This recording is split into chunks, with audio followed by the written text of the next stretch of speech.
Hier op papier, ja, hier op papier. Dis die enigste manier waar woorde kan praat as jou tong verstrengel raak. Die lewe is 'n bladsy, 'n kans wat jy maak. Onthou jy is die een wat jou eie storie skryf. Niemand anders kan die pen vashou, jou ronddryf. Deur die trane van verwarring waar jy jouself vind. 'n nuwe hoofstuk wat met elke sonsopkoms begin. Verstrengelde emosies, jy weet nie waar naartoe. Soms loop die trane en jou gees voel so moeg.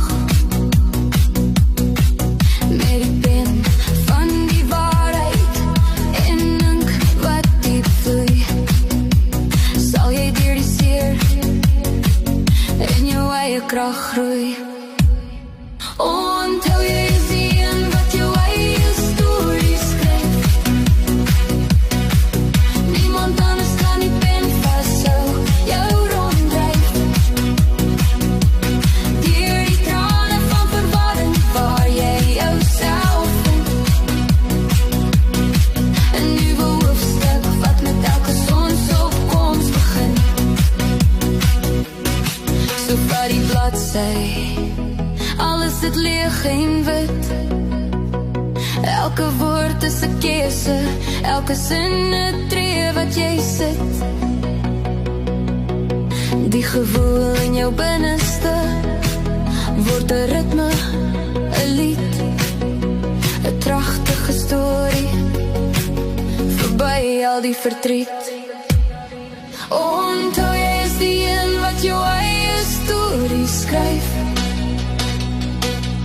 Niemand anders kan die pen vashou, jou ronddryf. Deur die trane van verwarring waar jy jouself vind. 'n nuwe hoofstuk wat met elke sonsopkoms begin.